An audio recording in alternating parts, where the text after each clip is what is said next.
Are you prepared to transform your well-being? I'm Sanjay Raja. My mission is to challenge our perspectives on food, fitness, and overall health. I own a successful nutrition and fitness business based in Orlando, Florida. And through this experience, I've learned that there's no one-size-fits-all solution. From creating delicious and healthy recipes, to training elite athletes, and even writing the book, The Food Talk. I've accumulated a wealth of knowledge, but here's the exciting part. There's always more to discover. That's why I'm embarking on a journey to connect with leading experts, unveiling the secrets to a happier, healthier life. Together, let's explore innovative ways to enhance our well-being. This is Recipe for Wellness.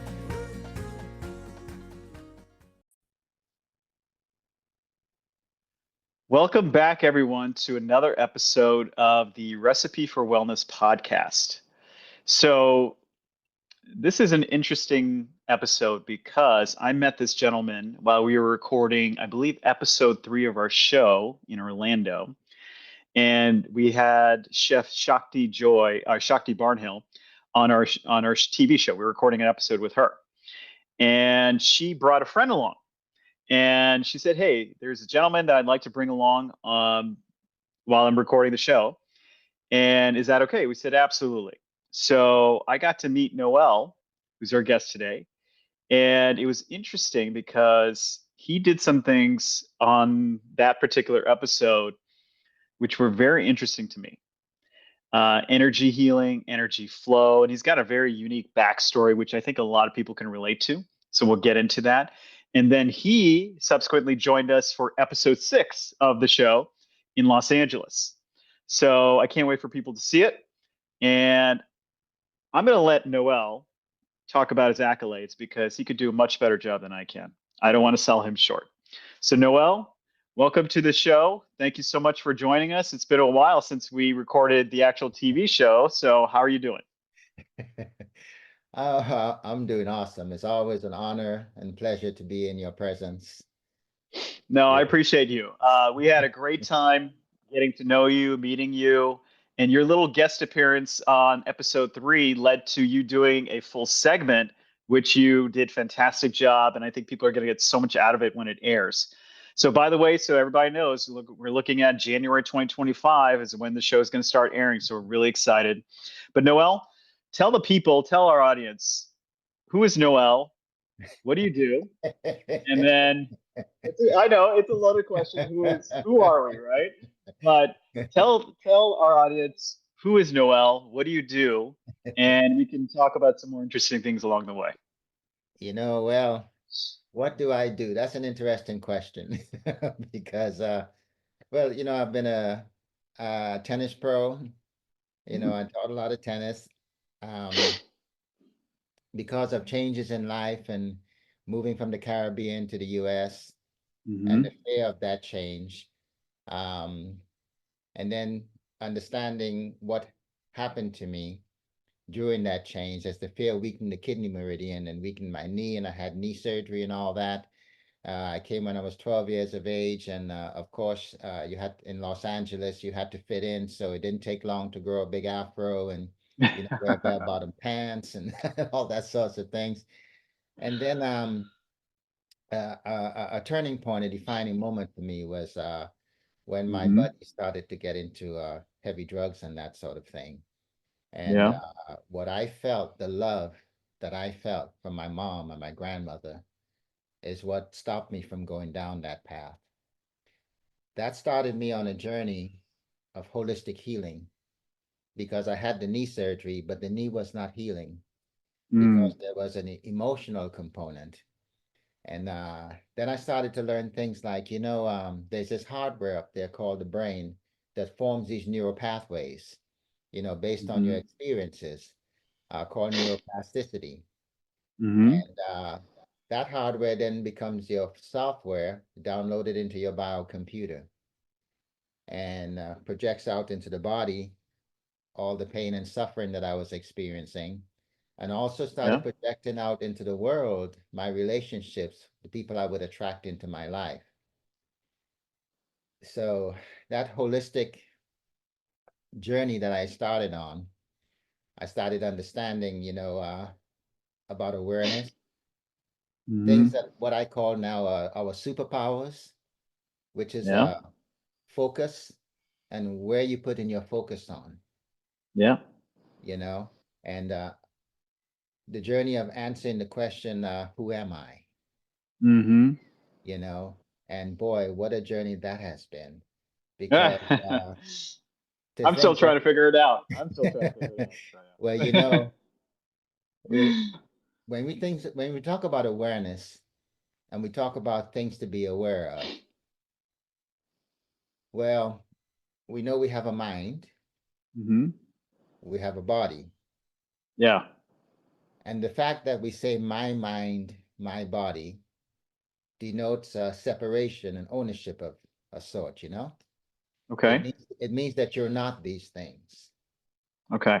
And that was a huge revelation for me to understand that, okay, who am I?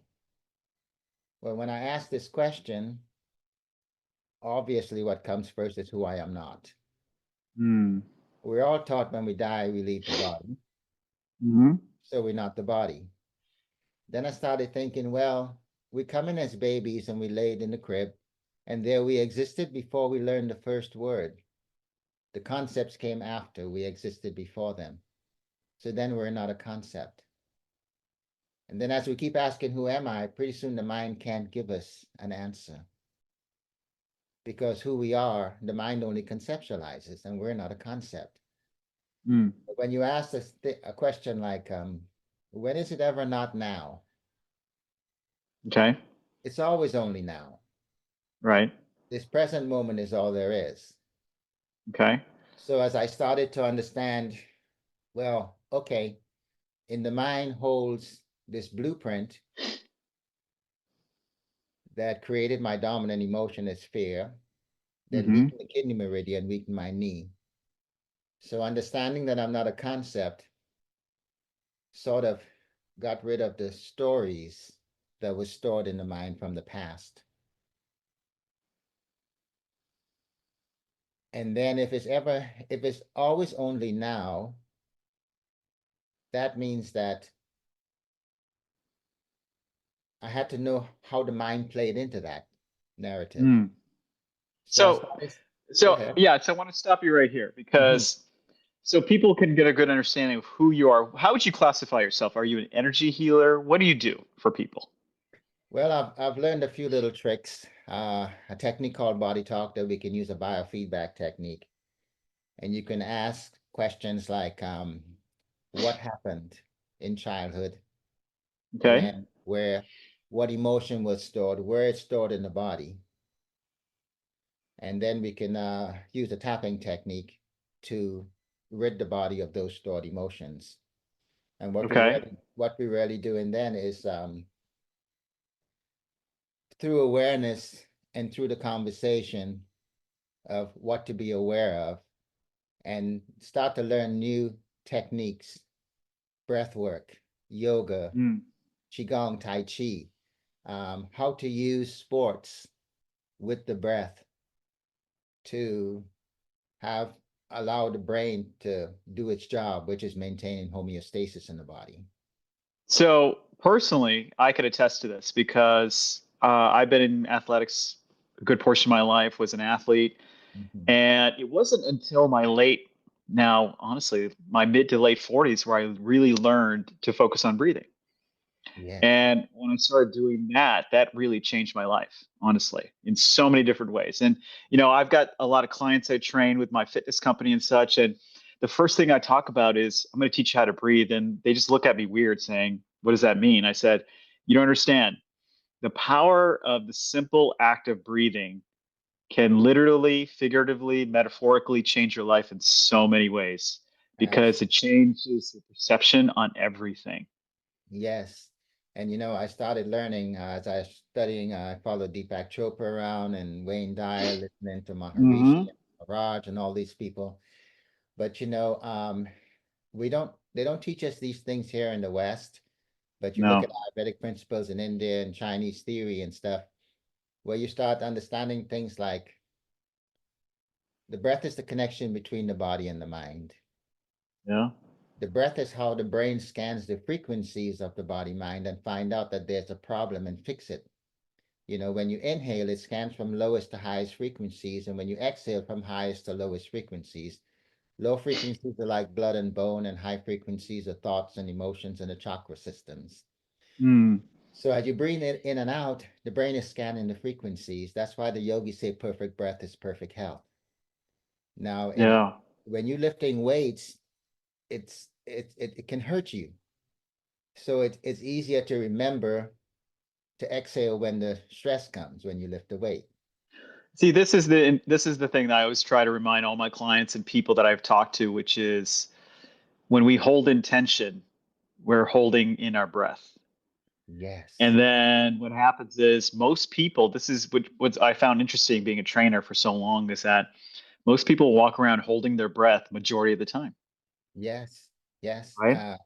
Yeah. I mean, the breath is how you stay relaxed. And Hmm. the breath, when you incorporate the breath with movement, because if you speak with athletes and you say, what's the biggest detriment to you reaching your highest fulfillment with your sport? Hmm. And they will all agree that it's the mind. So when you breathe, it's the only thing the mind would let you do for a little while before it interrupt and make you forget even what you're trying to do. Yeah, it's You true. know, so the breath is how we create a little space between us and the thoughts. So as a tennis coach, when somebody walks out, you look like a normal person walking out. Yeah, you look okay like a normal human being. And then I Hmm. hit a ball to them, and you wonder what happened. All of a sudden, the upper body not communicating with the lower body, the left side of the body not communicating with the right side of the body, you know. And then I say, well, this is programming. This is a person's belief systems. This is their experiences in life. Their parents could have told them that they're very uncoordinated, would never grow up to be anything. They could be very insecure and all these sorts of things. So to separate the person from their thoughts, I show them real simple. We play some mini tennis. We learn what it means to relax the hands, not squeeze, because that's also Mm. programming. You, Yeah. if you have something, and if you want to feel something, you feel it like this. If you squeeze it really tight, you deaden your nerve endings. You can't feel anything. Hmm. I speak to things like how does swing works. Well, when a swing swings to one side, it takes a second before it changes direction. It swings to the other side, takes a second before it changes direction. At both high points, you're weightless and suspended. So that's pretty relaxed. Hmm. So here comes the breathing again. As I teach a person how to relax the hands and feel the weight of the racket and swing, I say, and now as you take the racket back, there's an inhalation. And as you hit, there's an exhalation. Hmm. Not only does it promote the relaxation that we need, but as you focus on the breath, what happens is that the mind leaves you alone for a little while. And as you practice focusing on this breath, pretty soon one day you disappear between the thoughts and you enter this So place called the zone. yeah, so this is an interesting point because I think what happens to a lot of people, and this is certainly I'm guilty of this, is that we're not present when we're not breathing. Yes. We're holding intention, thinking too much about the past or stressing out about a future that hasn't transpired. So we're not being mindful, we're not being present, we're not being in the moment. So the number one thing I try to remind my clients and even myself when I'm training is that be present. Because if you're Yes. present, you're breathing. When you're breathing, you are very relaxed, there's no tension, and you're enjoying what you're doing rather than causing undue tension from things that are out of your control. Yeah. And what you're doing with that breath is that you're accessing intuition and spontaneity. Hmm. That's when the ball's coming at you like a tennis ball, I like to use the metaphor, it's life coming at you.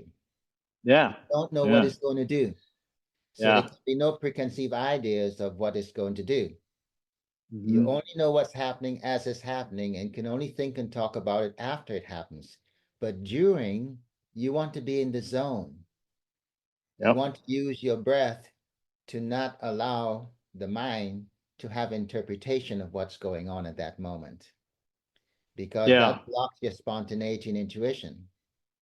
Perfect example. No, this is great. I love this kind of conversation. Yesterday, I had a big audition for a TV show, Mm-hmm. and I've auditioned for this show like 20 times. Mm-hmm. So they keep bringing me back, which is a good sign as an actor. That means they're trying to find you a spot, which is good.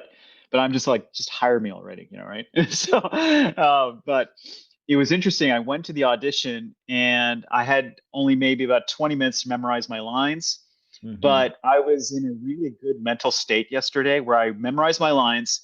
I got in the room, had my acting coach tape me, and she said, "You nailed it on the first try." We did another one, and she said, "That's even better." And Mm-hmm. because I was right in the moment and I was acting out of intuition, she said, "You did things that were spontaneous, that looked so good on camera. Whether I get the job is not up to me, but I know I did my job." And Right. so it came from a place of being present and breathing and just living in the moment. And I have to constantly remind myself to do that. I think that's one of the hardest things in life for people to do. Yes, because when you said the word intuition and spontaneity, that's Hmm. when you are your best, Yeah. because the mind has all these things from the past that are stored up, Hmm. preventing it from happening in the future, the things that you don't want to happen, didn't like, and the traumas and stuff, and ruining the present moment. So I like to say that think of the mind like an instrument, just like a calculator. Since it's never not now, meaning that this present moment is all there is, when Right. you focus on the breath, minus the interpretation of what you're experiencing, you feel a sense of presence, which brings you to the truth as to who you are. Because we're all taught that we're what we call spirit or soul that comes into the body and leave it. Yeah. And then I ask myself things like, does that person talk? And Hmm. who's doing the talking? Well, we can learn things like you use the mind as an instrument, if you're going to use it in the present moment, to figure things out, plan your day, solve a problem. But when you put it down and it's going blah, blah, blah all the time, you have to know it's not you going blah, blah, blah all the time. Because another analogy is that, I was in catechism class a lot until I was 12 years of age when I came to the States. But is a saying that when Jesus gathered all the disciples and said, I would lead you to the kingdom of heaven, he didn't Hmm. speak about gates in the sky. He said the kingdom of heaven lies within. Mm, yeah. So See, then, I love that. We create our own heaven. We create our own yes. hell. And then when you start to think, well, where is inside? Well, if we just observe everything in existence, just energy vibrating at different frequencies to make different densities of matter, with Yep. iron being real hard, more subtle wood, all the way down to thoughts very subtle. Then you ask yourself, can I perceive my thoughts? Yeah, I can perceive thoughts. There's something even more subtle perceiving that. You get stuck, you can't go anymore. That's the Yeah. kingdom of heaven within, the observer of the thoughts. Yeah. So, understanding, well, So if we're going to let's go ahead. backtrack just one bit. I didn't want to interrupt you, but No. when you and I were on the show, and I don't want to give too much away, you shared with me in private conversations also, and I think this is important. If you're comfortable talking about it, I would love for you to share it. I'm totally Uh, transparent.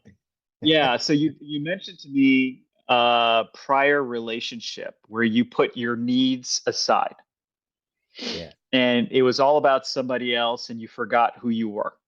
Yes. Right? Yes. So That's if you true. wouldn't mind, maybe give the audience a little synopsis of where you're coming from with all this, because the version of you that I see now sounds like a totally different version of you from what you were. This is true. You know, when I was small, I had certain members of the family that maybe did not uh, feel comfortable in my presence. They didn't Yeah, feel yeah. comfortable with themselves in my presence. So I wasn't comfortable in those homes. I Hmm. came to America and left my mom and grandma and came to my dad. And there was another situation there where it wasn't comfortable. So Hmm. with me not knowing what it was comfortable to be in a home, I was looking for that home. Mm. I didn't understand what it meant to be an empath. Yeah. Don't understand, didn't understand what it meant, why I was so, I was all, love was all there is. That was my motto in high school. You Hmm. know, love is all there is. Love is all there is. I'm going to be this loving person. But to understand that for manifestation to occur, you must have dualities in life. You must have opposites.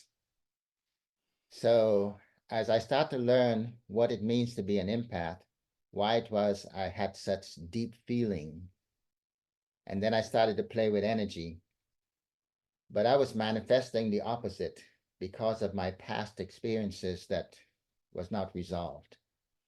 So a lot of people, and they can relate to this, which is they find in studies that if you have a traumatic childhood or missing a parent or something of that nature, you Mhm. seek relationships that are familiar to you, which Yeah. basically reflect your past trauma. Yes, I was looking for these homes that I never had. Yeah. I was looking for a love that I left in Trinidad. Hmm. So then I started understanding that, yeah, love can be all there is. I started learning it's actually who I am. Mm. And God is love. So then Hmm. me in action is loving. But the opposite is can be called narcissism. and uh, and Yeah. there seem to be some people that's not really connected to heart and can't feel empathy. Hmm. And because of the healing work I was learning, I felt like everything can be healed. So I was manifesting the opposite energy and feeling like, oh, we can heal this up. Not knowing that what I was doing was just creating a lot of suffering for myself. So get a little bit more specific because I want people to relate to this story. I want people to learn from this story and have the courage to break out of these old patterns, right? Right. You mentioned to me specifically about your past relationship Yes. where you completely lost yourself, Yes. right? Yes. You know, there's a saying that I learned if you put someone up on a pedestal and you worship them, all they Hmm. can do from there is look down on you. Absolutely. Yeah. You know, and I know that there were things that I needed to work on. Hmm. I know that a big one is desire, Yeah. you know. Um, I would pick up wounded people to heal without knowing that's what I was doing. And I be still I know anything and everything can be healed if it's meant to be healed. Mm. But I was picking up people that I thought could heal and heal through love and just heal through caring and you know, but it was hard for me to understand why people weren't being empathetic, why they couldn't feel love. And I started learning things like, we come in as babies perfect. And they say sometimes in the nursing period from mama, if this outpouring of love and empathy is not poured into the child may not feel empathy and the narcissist is born. Okay. So that term gets thrown around a lot. I've A heard lot. this term a lot where people are upset with somebody in a relationship or whatever it may be. Oh, that person's a narcissist, Yeah. right?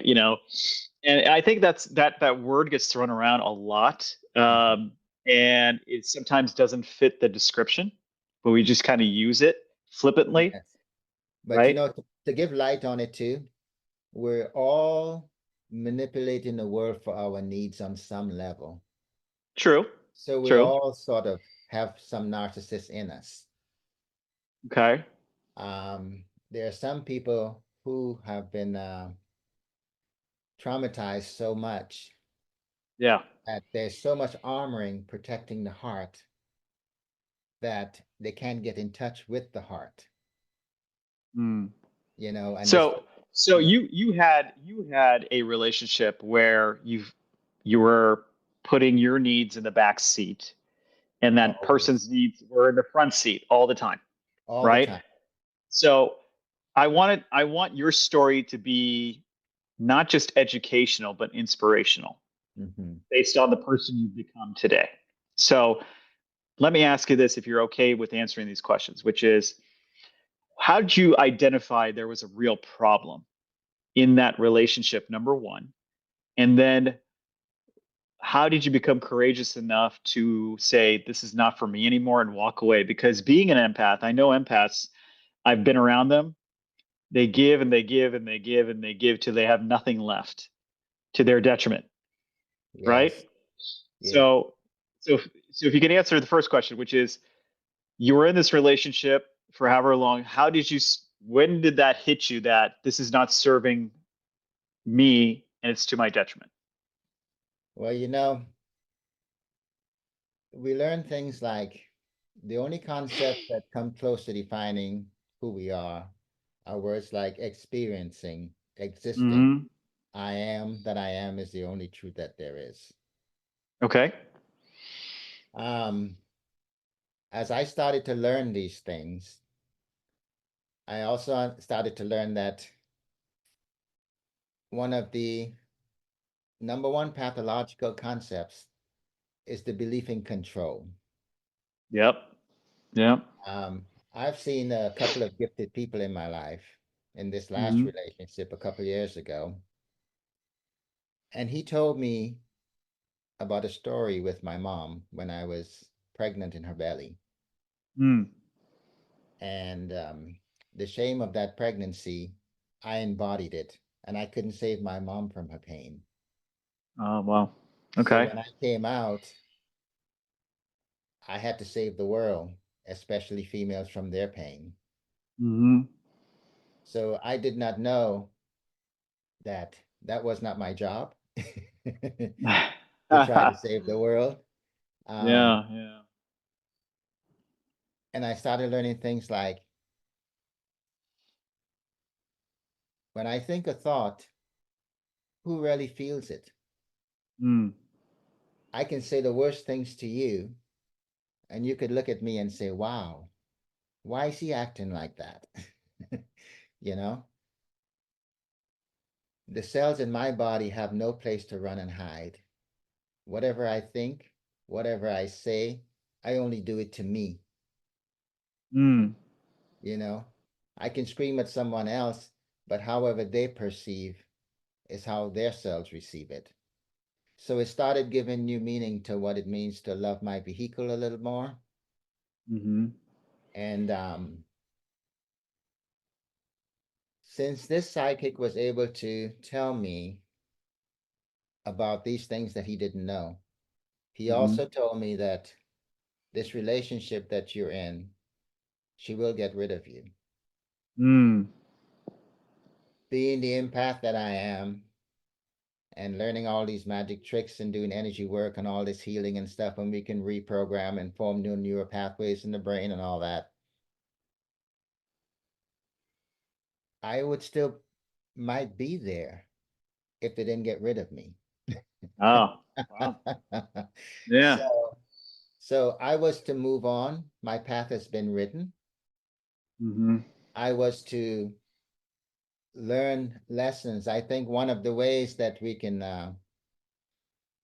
they say if you're born and you're totally spoiled in the material physical world, sometimes you might not have a need to dig deep and search.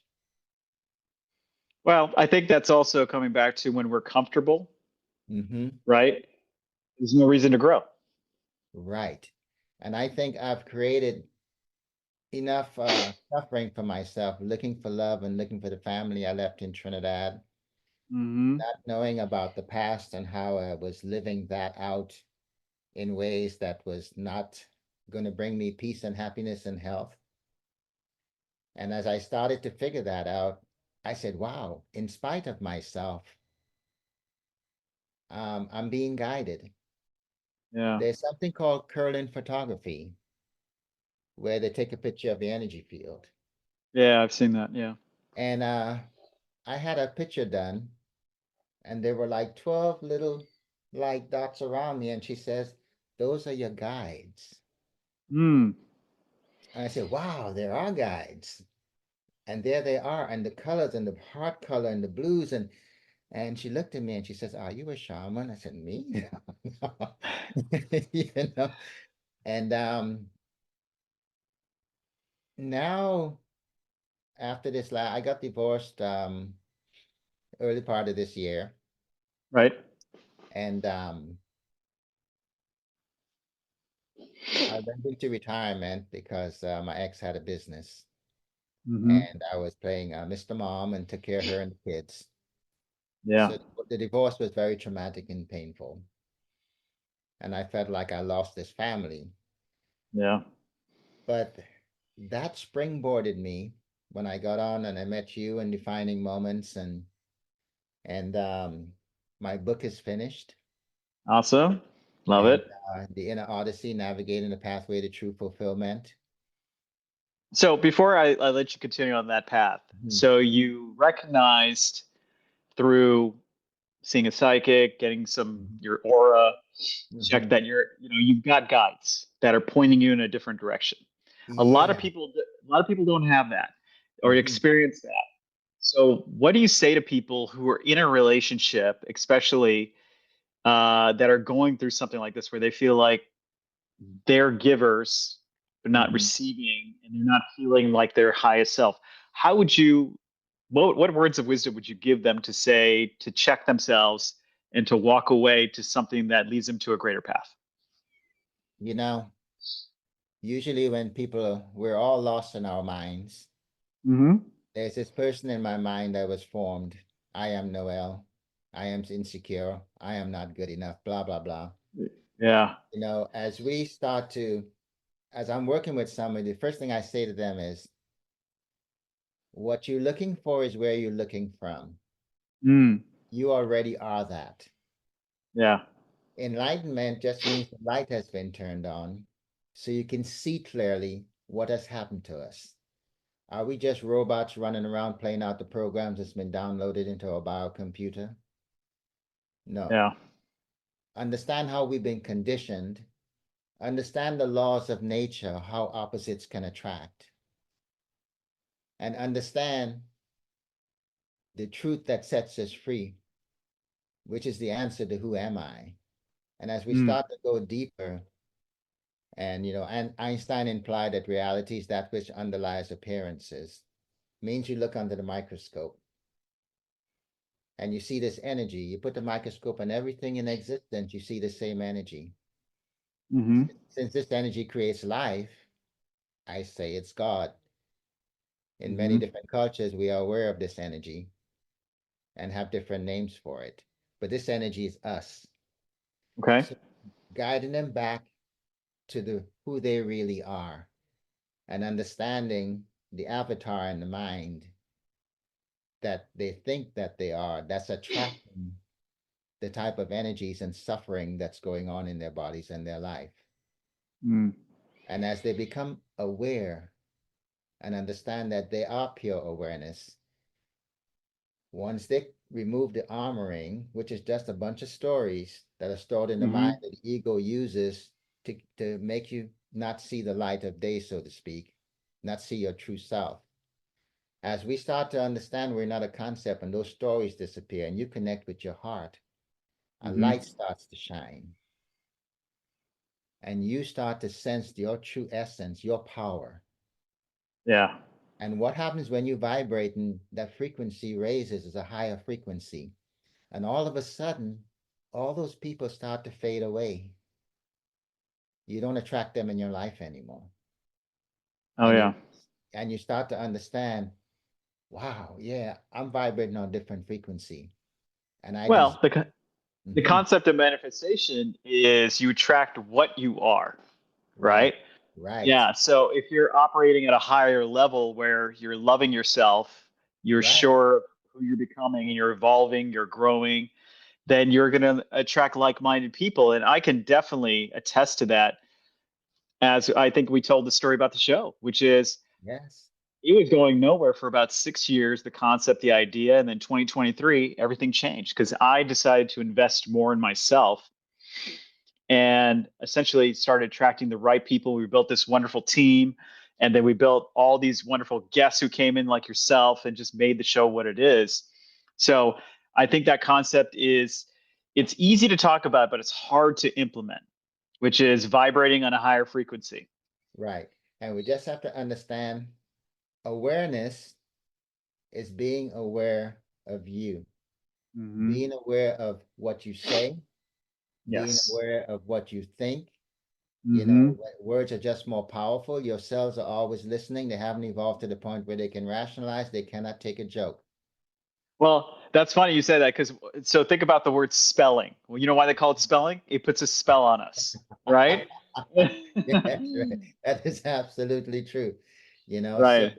we are constantly manifesting through our thoughts and our words, our reality, Yes. you know, but Yes. we must examine, investigate everything, you know, every word that comes out, say, what is it? Well, it's a Hmm. concept. Then there's this deep inner knowing, I'm not a concept. Yeah. So go into the virtual reality world in cyberspace you call the mind, hit the delete button and get rid of that one too. And keep deconstructing the concepts until you get to I am. I am keeps you Yeah. in the present moment. Yeah. So that's really powerful. So talk to us. This is a good transition for us. Talk to us about what kind of people come to you. Like what what are people looking for that you can help them with? You know, people who are in pain, people who have disease, dysfunction, anxiety, you know, feeling lost. Hmm. You know, this pathway, this inner odyssey journey is just a journey back to your heart, back to who you really are, to your true essence. And once you Yeah. connect with the heart and you understand who you are, that love is all there is really in the final analysis, Hmm. then you start to feel good because it's the only thing that feels good, Yeah. Yeah.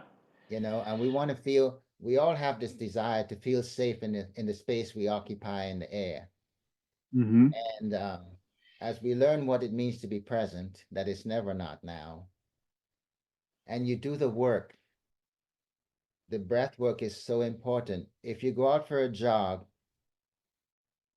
try look look into the timing of your footsteps and then synchronize it with your breath. In, out, in, out. And you just synchronize the breath with your movement, whatever movement you're making. I Hmm. spoke with a marathon runner once, and we had a wonderful conversation. And he said, I said, do you do the breathing? He said, oh, yes, the breath is all there is. I said, wow, Yeah. you know that? He said, yeah, fella taught me that long time ago. I said to him, well, tell me what happens when you're breathing. I said, you synchronize your footwork with the breath? He said, oh, yes. And I tell you, about 5 miles into it, sometimes I just start crying, emotions start coming out. That's the power of the breath. No, I can attest to this too. I don't run a lot. I'm not a runner by any means. I like to do other workouts, but when I do run, I what I do is I breathe so deeply during each run that I'm doing that what happens is essentially by the end of the run, my mind is on cruise control, Yes. meaning I'm just a passenger in my body.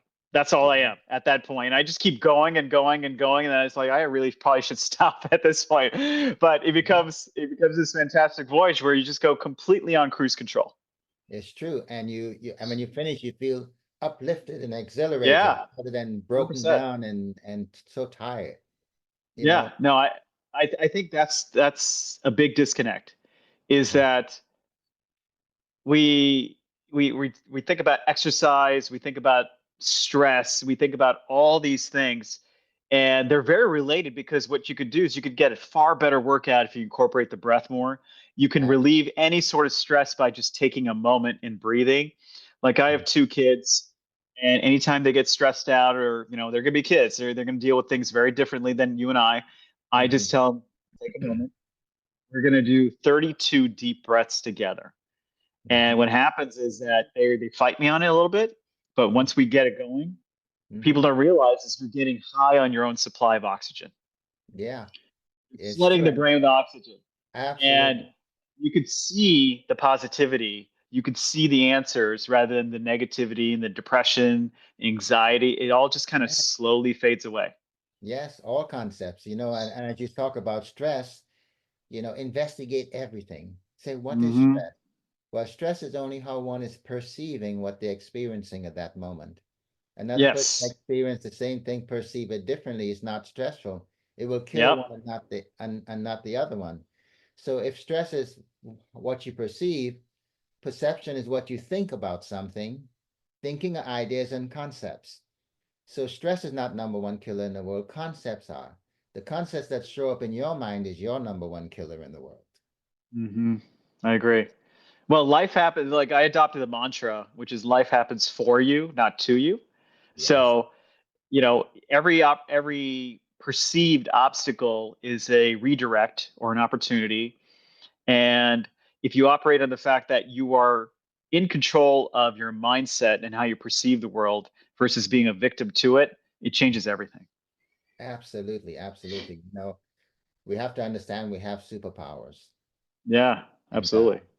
focus is one of them. Where to put your Hmm. focus, awareness, what to be aware of, you know, understand that we can view, you ask yourself a question like, thoughts, are they real or are they imagination? You know?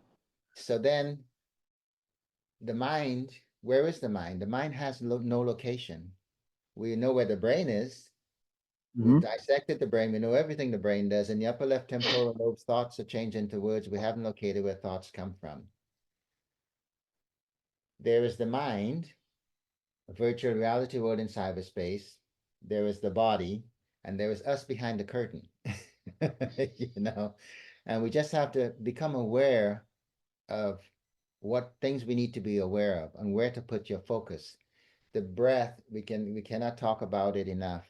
When you watch a No, not at baby all. breathe, you watch a Yeah. baby breathe, even the feet swells and come back. It's a whole body breath. Then pretty Hmm. soon I am becomes I am this and I am that and I am the body. And once you become the body, fear becomes your dominant emotion. And the breath is not whole body anymore. It's up in the chest usually. Yeah. And and then before you know it, you're living in fight or flight before there's no emergency. Hmm. So Yeah. understanding the breath is understanding how to reclaim your power, so to speak. How to So, Mhm. so talk to me about kind of what kind of people reach out to you. Like, what are they trying to work on in themselves? Are they trying to reduce stress, anxiety, past trauma? What kind of people reach out to Noel in terms of you helping them? Yeah, you said mostly people come to me because they're in pain.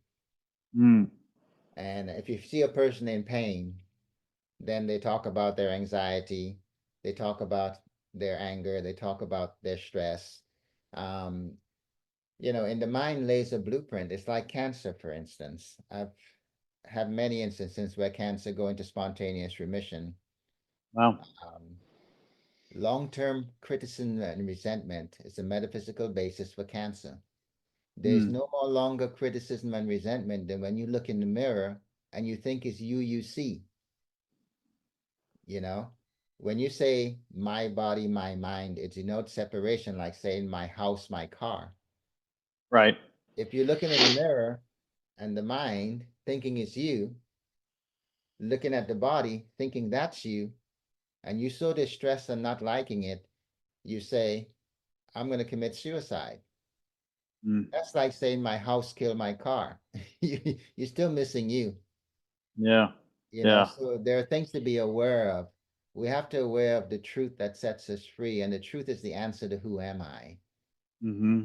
and understanding how the breath takes us there, and how the breath keeps that space between you and that blueprint that determines so much in your life, so much suffering and stress and disease and projection out into the world, the bad relationships and all these things. So talk to me about real briefly, because we could keep going this on this subject for hours, honestly. It's like already 40 minutes of fast why it's crazy. Um, Talk to me about who finds you typically. Where do people know where to find Noel? Meaning, is it word of mouth? Is it online? Where are people finding you? Because this is a hard concept to really wrap your head around. It's It's a true. lot of It's a hard process. work. Yeah. Yeah, it's a lot of hard work. Like personally, this journey for me has been going on for a very long time and it never ends. It just keeps you just keep evolving. Yeah. The body has to be used to a little bit of stress. I guess we have to keep Yeah. going. So But where can people find you and what's the best way to reach out to you?